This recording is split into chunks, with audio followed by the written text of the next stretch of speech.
자, 세무회계 4주차 원격 강의를 시작하겠습니다. 그동안 우리는 회계의 기본 원리 혹은 회계학 원론 학습을 통해서 회계란 무엇인가에 대해서 그리고 회계의 가장 기본이 되는 거래 판료서를 활용해서 회계 정보를 분기하고 전기하고 포스팅이라 그랬다 그죠? 또 시산표를 작성하고 결산 수정 분계를 한 후에 정산표를 작성해서 재무제표 작성에 활용하는 회계 순환 과정 등에 대해서 공부를 해왔습니다.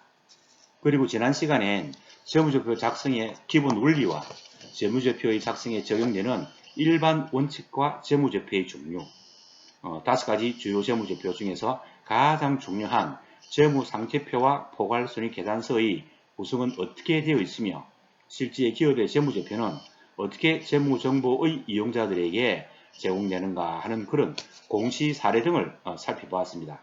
아모레 퍼시픽 주식회사 기억나죠?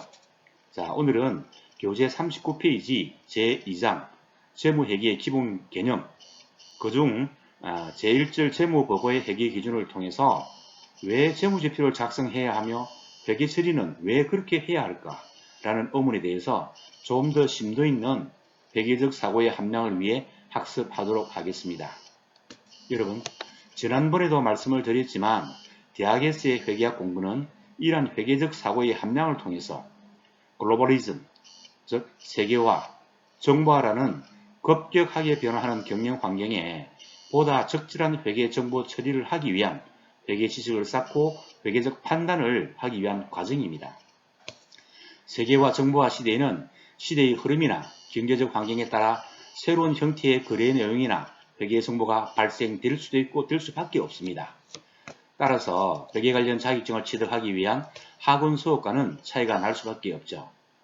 여러분들이 나중에 기업에, 조직에 중간 관리자 정도의 직책을 갖게 되면 매우 중요하고 유용하게 활용될 그런 학문 분야라는 것을 명심하고 회계학 분야 공부에 좀 더 관심을 가져주길 바랍니다. 자, 그럼 교재 39페이지 제2장 재무회계의 기본 개념 그 중에서 제1절 재무보고의 회계 기준부터 강의를 시작하도록 하겠습니다. 참고로 교재를 중심으로 해서 수업을 진행하도록 하겠습니다. 자, 1절 재무보고와 회계기준 1-1 재무보고의 의. 자, 키 컨셉을 보면요. 재무보고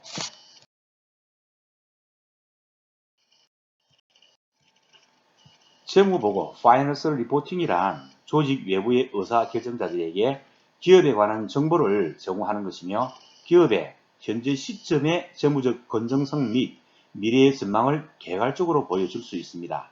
따라서 기업을 둘러싼 의사결정자들, 투자자, 채권자, 국세청을 비롯한 정부기관 등을 얘기하죠. 의사결정자들은 재무보고서를 토대로 해서 올바른 의사결정을 내릴 수가 있어서 사회적 자원의 최적 배분 실현이 가능하다. 여기서 사회적 자원의 최적 배분 실현이 왜 가능한가? 자, 자원은 한계가 있습니다. 그래서 한정된 자원을 가장 최적화하기 위해서 재무보고는 꼭 필요하다 하는 것이죠. 오늘날 여러분들이 알고 있는 규모가 큰 대부분의 기업들, 대기업들을 비롯한 그런 기업은 다수의 투자자와 채권자들로부터 자본을 조달하고 있는 상장회사라고 합니다. 여러분, 상장회사, 물론 리포트 해보셔야 되겠지만, 상장회사는 그 기업의 주식을 증권거래소, 우리나라에서는 한국거래소라고 합니다. 거기서 자유롭게 주식을 매매할 수 있는, 그리고 그 기업이 공개되어 있는 그런 기업을 상장회사라고 합니다. 다음에 혹시 기회가 되면 우리나라 한국거래소 약자가 KRX입니다. KRX 홈페이지에 들어가서 상장 회사들에 대해서 한번 살펴볼 수 있는 그런 기회를 갖도록 하고요. 참고로 상장 회사는 이 재무 보고서를 최소 1년에 한 번 이상 의무적으로 정보 이용자에게 공시를 하게 되어 있습니다. 자, 이러한 그 재무 공시를 통해서 일반 대중들도 이런 회사의 주식에 투자를 하거나 채권의 도를 맡겨서 운영하고 있습니다. 어떻게 절친한 잘 아는 사이도 아님에도 불구하고 돈을 투자하거나 빌릴 수 있을까? 그 이유는 기업의 경영자나 소유주와 개인적인 친분이 없다고 하더라도 기업 그 자체의 규모나 신뢰성에 대한 믿음이 있기 때문에 내 돈을 남과 다름없는 기업에 투자하거나 빌려줄 수 있는 것입니다. 자, 그럼 첫 번째, 과연 어떻게 이런 기업들은 일반 투자가들로부터 믿음을 쌓았을까 하는 문제. 아마도 기업의 경영 활동 전반에 대해 외부 투자자나 채권자들이 잘 알 수 있도록 숨김없이 알리려는 노력, 다시 말하면 KIFRS 한국재택국제회계 기준에 의해서 재무보고서를 작성하고 공지함으로써 어떤 신뢰성과 객관성을 쌓아오지 않았나. 꾸준히 쌓아온 결과로 인해서 이러한 믿음을 이러한 명성, 다시 말하면 신뢰를 쌓아봤을 것이다 하는 것이죠. 투자자, 채권자, 소비자, 정부, 당국 등 기업의 외부에 있는 상대방에게 기업의 채무 사항에 대해 알리려는 일정의 과정인 재무보고를 지금까지 성실하게 객관적으로 신뢰성 있게 잘 해왔기 때문이 아닌가 이렇게 이해하면 될 것이다. 따라서 기업은 투자자 및 잠재적 투자자들에게 자신의 경영활동, 운영활동에 관한 재무정보를 제공함으로써 이들이 안심하고 투자하도록 적극적으로 유도하는 것이 중요하다.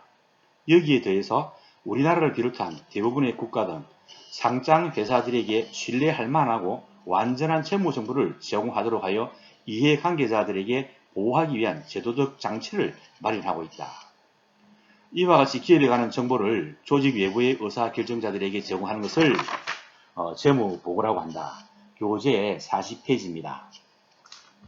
기업은 회계라는 기능을 통해서 투자, 대출 및 기타 유사한 의사결정을 내리는 사람들에게 유용한 정보를 재무제표라는 그릇에 담아서 제공한다.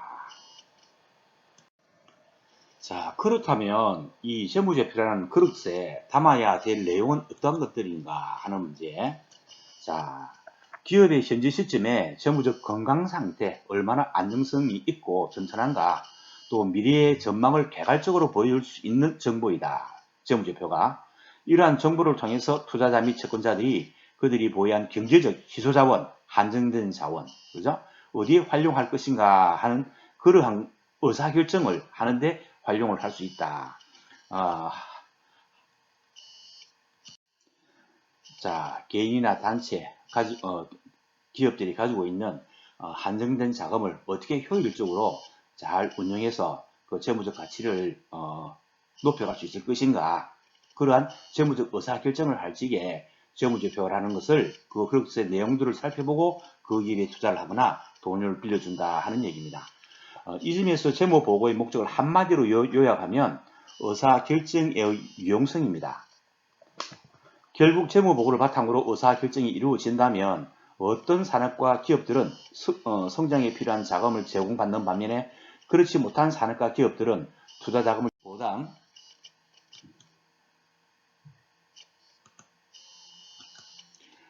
지금까지 했던 내용을 우리가 PPT 파일을 활용해서 잠시 한번 살펴보고 가겠습니다. 자, 첫 번째 우리 교재 39페이지에 있는 과연 어떻게 이러한 기업들은 일본 투자자로부터 믿음을 쌓아왔을까? 잘 알지도 못하는데 그것은 기업의 자발적 노력과 명성을 쌓아왔다. 다시 말하면 기업에 관한 재무 정보를 외부의 의사결정자들에게 제공하는 재무보고를 잘 신뢰성 있게 성실하게 해왔기 때문에 정보 이용자들이 안심하고 의사결정을 할 수 있도록 지금까지 꾸준히 노력을 해왔다. 믿음을 쌓아왔다. 그 다음에 또한 이러한 것은 제도적 장치를 통해서 이해관계자들을 보호하기 위한 제도적 장치가 마련되어 있기 때문에 이것도 재무에 관련되는 법은 없습니다만은 법에 준하는 법들이 있습니다. 그거는 조금 이따 살펴볼 수 있습니다. 그리고 이러한 그 기업의 재무적 정보를 재무제표라는 그릇에 담아가지고 기업에 관한 재무정보를 조직 외부의 의사결정자들에게 제공하는 것을 재무보고라고 하고, 기업은 회계라는 기능을 통해서 투자자나 또 채권자들에게 투자나 대출 및 유사한 의사결정을 내리는 사람들에게 유용한 정보를 재무제표라는 그릇에 담아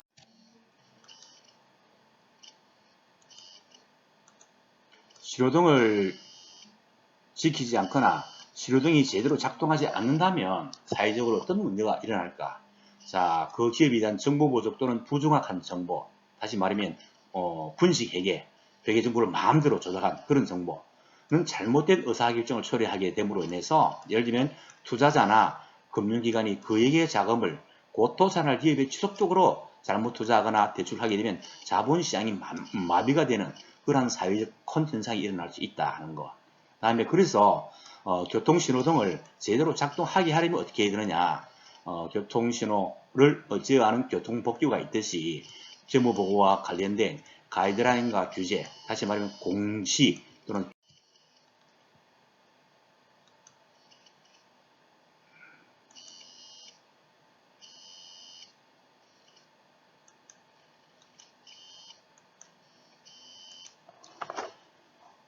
자, 재무보고의 신호등, 재무보고서의 신호등은 어떻게 표시될까? 다시 말하면 재무보고의 목적은 무엇일까 하는 부분인데, 자, 투자 및 신용의사 결정에 유효한 정보를 제공하기 위한 것이 재무보고의 목적이다. 또 미래 현금 예측에 유효한 정보를 제공하기 위해서 필요하다. 다음, 그 기업의 재무 상태와 경영 성과, 현금 흐름 및 자본 변동에 관한 정보를 제공할 수 있다. 자, 재무 상태표, 보갈 손익계산서, 현금 흐름표, 자본 변동표, 주석, 이 5가지로 이 5가지를 주요 재무제표의 주요 재무지표라고 얘기하죠. 그리고 경영자의 수탁 책임 평가, 그것은 요즘은 전문 경영인이 기업 경영을 하는 경우가 많습니다. 그런 전문 경영인은 그 기업의 경영에 관한 부분을 수탁을 받아서 경영을 하게 되고, 그 경영 성과를 갖다가 주주들에게 보고를 하게 되어 있죠. 그래서 그 사람이 한 해 동안, 1회계 연도 동안 얼마나 경영 활동을 잘 했는가, 경영 관리를 잘 했느냐에 따라서 그 다음에 또 대표이사라는 사당직이 유지가 되든지 이사회에 의해서 아니면 사임하게 되든지 수탁 책임에 대한 평가에 유용한 정보를 제공할 수 있다. 이것 때문에 좀 문제가 되는 부분도 있습니다. 전문 경영인들은 어떻게 하든 기업의 단기 순이익을 많이 나도록 해가지고 자기의 경영 성과를 좀 가대하게 표현하려는 그런 부분도 있긴 있습니다. 참고를 하시고요. 다음에 신호등과 회계 기준, 재무회계의 의미는 무엇인가? 자, 재무보고를 위해서 재무제표에 담겨질 내용, 즉 재무제표 요소, 다시 말해서 각 계정 과목에 관한 상세한 회계 처리의 구체적 지침을 회계 기준이라고 한다. 그리고 재무회계란 것은 재무제표를 중심으로 한 회계 정보의 산출 및 공시를 재무회계라고 하고, 또 기업 외부에 존재하는 다양한 이해관계자들에게 경제적 의사결정에 유용한 재무정보를 측정해서 보고할 목적으로 이루어지는 외부 보고의 목적에, 여러분 제가 PPT 파일도 봐야 되고 교재도 봐야 되고 또 참고 자료도 봐야 되고 또 제 머릿속에 있는 구상을 또 설명도 하고 해야 되는데, 이 마우스를 조금만 잘못 움직이면, 형광펜을 켜기 위해서 마우스를 작동을 해야 되는데 조금만 잘못 움직이면 이게 페이지가 업다운이 마음대로 되는 경향이 있고요. 또 한번 잠시 일시 중단했다가 다시 시작하게 되면 또 형광펜을 켜야 됩니다. 이래서 좀 약간 이렇게 원활한 그런 녹화가 되지 않고 있는데, 하여튼 서로 이해하고 그렇게 한번 최선을 다해 보도록 합시다. 자, 그러면 원활한 교통 질서 유지를 위해서는 교통 법규가 필요하듯이,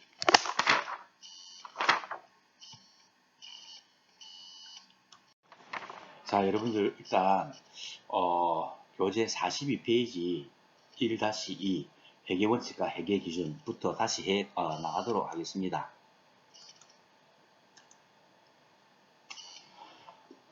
우리가 원활한 교통질서 유지를 위해서는 교통법규가 필요하듯이 재무회계를 작성할 때도 일정한 회계원칙과 회계기준에 의해서 해야 된다라고 했습니다. 그래서 기업은 교재 42페이지 1-2 보도록 합니다.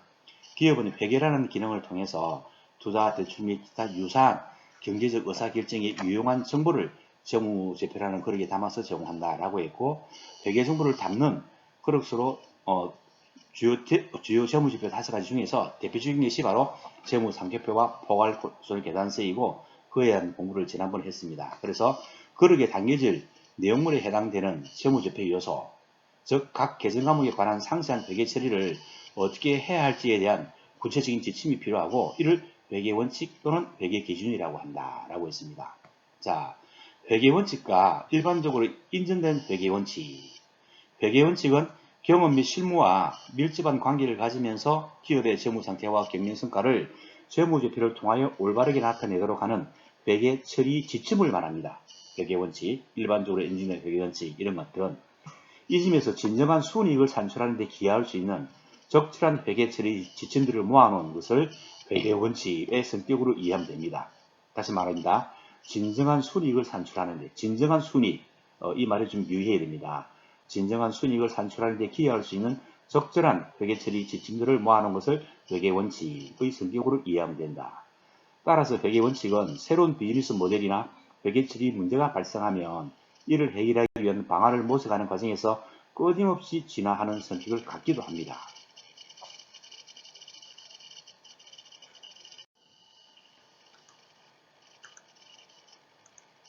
자, 우리 교재 43페이지 개념 플러스 숫자를 다루는 회계에서는 왜 정확성이라는 표현을 잘 사용하지 않을까? 좀 의아하죠. 이유는 이렇습니다. 기업의 재무상태나 경영성과를 잘 보여주고자 하는 커뮤니케이션 기능이 회계의라고 할 수 있다.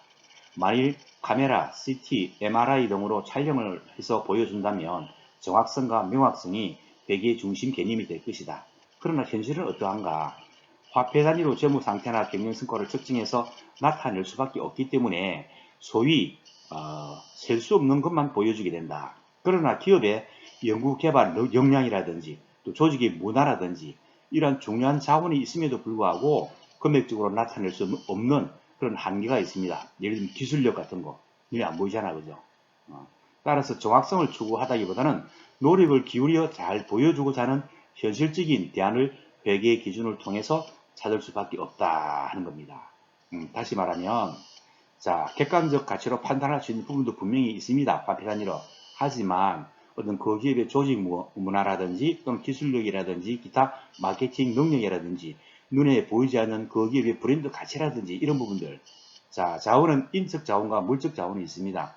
특히 인적 자원은 눈에 보이지 않는 무형자산인데 이 인재들의 어떤 자산적 가치를 갖다가 우리 회계에서는 표현할 수가 없습니다. 그래서 이익 창출의 가장 중심이 되는 중요한 요소인 인적 자원을 화폐적 가치로 평가할 수 없기 때문에 재무제표를 통해서 표현할 수 없는 한계성 때문에 정확성이라는 표현을 그렇게 쉽게 함부로 사용할 수는 없다 하는 얘기입니다. 만약에 교재 43페이지 중간 문단 보면요. 새로운 법률이 제정되고 회계감독 규제가 달라지거나 새로운 비즈니스 모델이 상품, 가령 예를 들면 파생 상품입니다. 자금 조달 방식이 선보임에 따라 발생하는 문제에 대응하는 차원에서 기업은 특정 회계 처리나 방법을 시험적으로 채택하여 적용해 볼 것입니다. 자, 새로운 어떤 거래 내용을 이야기하는 겁니다. 이때 수많은 검토 및 분석 후에 특정 처리 방식이 보다 의미 있는 단기 순이익의 산출에 기여할 수 있으며 결과적으로 재무 상태와 경영 성과를 더 잘 나타내 줄 수 있는 것으로 판단되고 또 권위 있는 기관들의 지지를 받게 되면 일반적으로 인정된 회계원칙 GAAP Generally Accepted Accounting Principle로 간주됩니다. 우리가 말하는 회계원칙은 GAAP를 의미합니다. 기업의 외부 재무보고를 위한 재무제표 작성을 규율하는 일반적으로 인정된 회계원칙을 체계적으로 집대성한 것을 전통적 의미의 회계기준, Accounting Standards라 부를 수 있다라고 했습니다. 자, 그 다음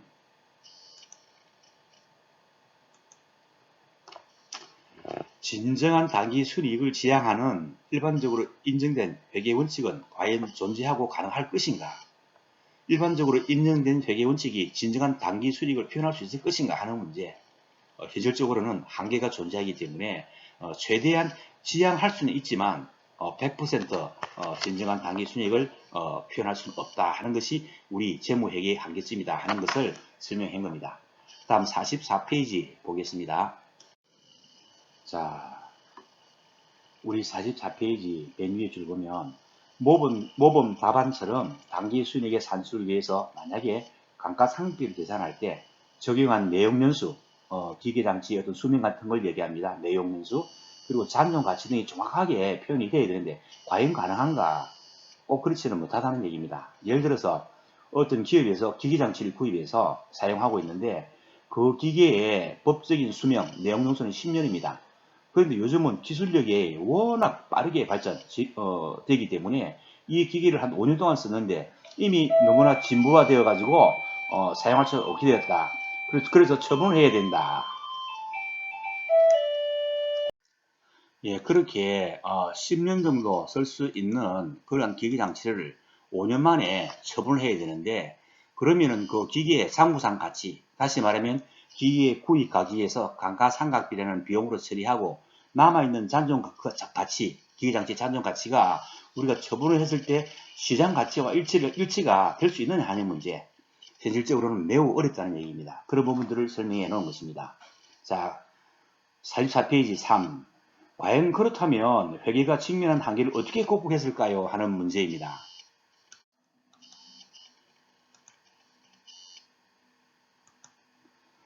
자, 그렇다면 회계가 직면한 한계를 어떻게 극복했을까? 마치 모범 답안과도 같은 진정한 재무 상태나 경영 성과를 구하고자 했던 일반적으로 인정된 회계 원칙 의미로는 더 이상 이렇게 정보화 세계화 시대에 급격한 경영 환경의 변화에 더 이상 회계 기능이 한계에 부딪힐 수밖에 없는 상황에서 1970년대 후반에 미국의 회계 기준 재정기구 FASB라고 합니다. 여기서 어떤 회계의 패러다임의 전환을 모색하게 되었습니다. 즉 진정한 당기 순이익 100%에 가까운 당기 순이익을 구하고자 하는 시도에서 탈피해서 이제는 새로운 비전인 재무 보고의 목적에서 그 방향성을 잡고 이를 토대로 개념 체계를 연구하여 발표하게 되었습니다.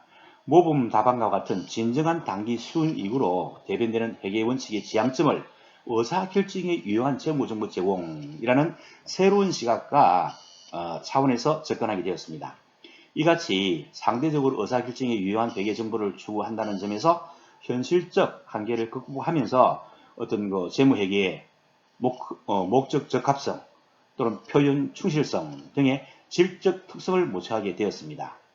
표현 충실성이라는 것은 유용한 정보를 어떻게 디테일하게 나름대로 정확하게 할 수 있을까 하는 문제를 얘기합니다. 그래서 4. 결과적으로 회계 기준의 의미도 달리 해석되어야 하지 않을까요? 예, 따라서 이제부터는 회계 기준의 의미를 새롭게 이해할 필요가 있습니다. 시대적 변화에 따라서. 왜냐하면 회계 기준은 재무보고의 목적과 연계시켜 다음 절에서 배우게 될 재무보고의 개념 체계라는 뿌리로부터 유도되는 결과물이기 때문에 그렇다. 이 점에서 앞으로 우리가 회계 기준이라고 할 때에는 개념 체계에 기초해서 유도된 것으로 의사결정자에게 유용한 정보를 제공하기 위하여 따라야 하는 회계 처리 지침이라는 의미로 사용되어야 한다는 것입니다. 따라서 회계의 기준이라는 것은 경영 환경의 급격한 변화에 맞춰서 보다 유용한 재무 정보를 제공하기 위해서 우리가 이해를 해야 된다. 그 의미를 가져야 된다 하는 얘기입니다. 자, 우리 교재 45페이지 회계 기준의 주요 내용. 회계 기준의 주요 내용은 어떠한 것들이 있는가 하는 것을 살펴보기 전에 PPT 잠시 보도록 하겠습니다. 자, 우리가 지난번 수업에서 재무제표란 것은 재무에 관한 여러가지 정보를 담은 여러가지 정보, 제자입니다. 표를 갖다가 재무제표라고 한다라고 얘기했고, 기업의 경영 활동을 재무적, 화폐적 단위로 표현한 여러 보고서를 재무제표라고 한다. 그리고 한국재택국제회계 기준 KIFRS라고 그러죠.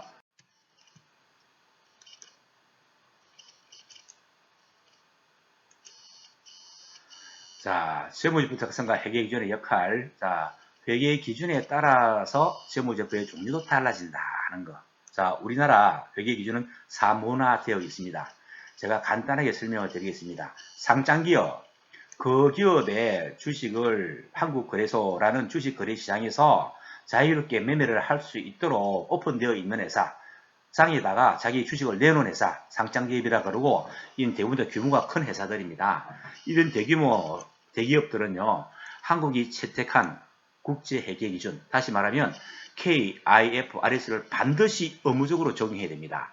그리고 이 KIFRS 회계기준에 적용을 받아서 작성하는 재무제표는 재무상태표, 포괄손익계산서, 현금 흐름표, 자본 변동표, 주석, 요 5가지 기본적이고 아주 중요한 재무제표를 작성해서 보고를 해야 된다. 다음에 기업 규모가 작은 중소기업들은 그냥 막 중소기업 회계 기준에 따라서 하면 됩니다. 자, 여러분들, 자, 재무제표에 보면은 중소기업 회계 기준에 따르면 재무상태표란 이름 대신에 대차 대조표, 대변과 차변의 금액이 일치되고 그 구성 내용에 특별한 하자가 없으면 된다. 대차 대조만 하기 위한 그런 목적이다. 대변과 차변의 대조, 대차 대조표, 그리고 포괄이 아닌 그냥 손익계산서, 그리고 자본변동표, 이익잉여금 처분계산서 또는 결손금 처리계산서를 갖다가 재무제표로서 작성을 해서 보고해야 된다. 그 외에 대기업, 상장기업도 아니고 소기업도 아닌 그런 비상장 일반기업, 그리고 공공기업들은 일반 기업 회계 기준에 따라서 하면 됩니다. 일반 기업 회계 기준에 따라서도 재무상태표, 포괄손익계산서, 현금흐름표, 자본변동표, 주석 내용은 똑같습니다. 이 5가지. 이상으로 이렇게 좀 차별화 또 사문화 되어 있다는 부분들을